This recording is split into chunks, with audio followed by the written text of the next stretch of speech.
So I am still on this break here. It's just interesting to be here at my home with some of our army team taking a little rest and a little relaxation while the war still continues. It's not over.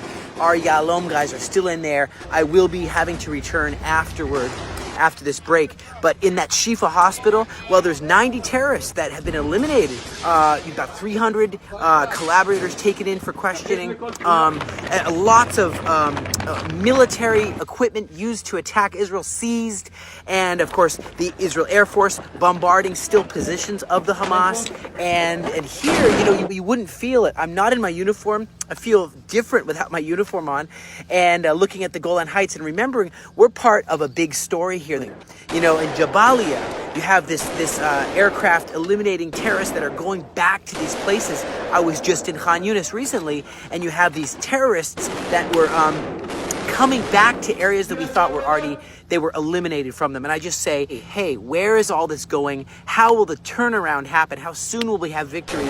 When will this all end? And I look at the story of Esther in the Bible, and I'm excited for you to join us. Please join our special event where we're going to have lots of immigrants, lots of stories. Please come. You'll see our little Facebook group, and you'll be able to join this Facebook event and also on YouTube. But Esther, she really found courage and found faith in a time where the whole known world, Ahasuerus, ruled the whole known world, and he was ready. The decree went forth from Haman, approved by the king, that all Jewish people everywhere had to be eliminated. I hear those kind of chants even today. It's ironic. From the river to the sea, all the Jewish people are gone, and she becomes queen. God raises her up for, quote, such a time as this. And in Esther 2 verse 17, the king loved Esther more than all the other women. He goes and he takes her as the queen, and then there's this plot.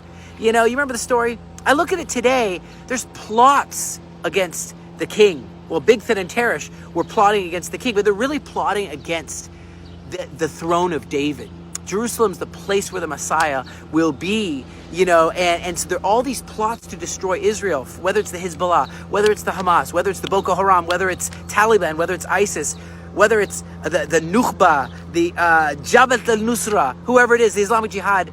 They're going to fail. ISIS is going to fail because look what happens in Esther chapter 3 verse 6.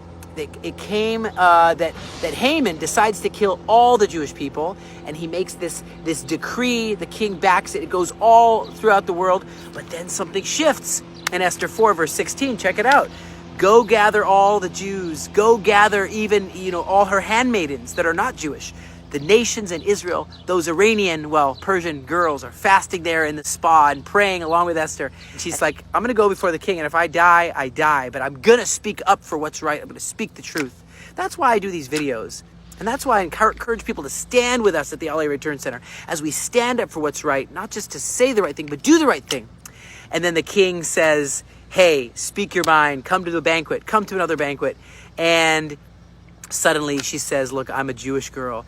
And you know how the story is. You'll see more about this as we meet some of these modern day Esthers in the event coming up on Saturday night, 6 o'clock Israel time on the 23rd of this month. And then he says, Jews, the king's puts a new edict out. He can't cancel the other one, the Medes and the Persians, but he puts a new edict out. You're allowed to defend yourself. You're allowed to stop any armed force that's coming to kill you. You are allowed to defend yourself. And that's the victory. And that's what I believe here as we defend ourselves. And Esther chapter 9, verse 28, these days of Purim will always be remembered, always be commemorated. And here, as I have a little time to think, at the Sea of Galilee, a place I love so much, a place of miracles, thank you for standing with us and standing up for what's right in a time where lies make such, they go around the world 1,000 times, and the truth barely has time to get out the gate. We are going to stand for the truth, and we're going to stand for the word of God and stand for his nation, Israel. God bless you guys. Happy Purim.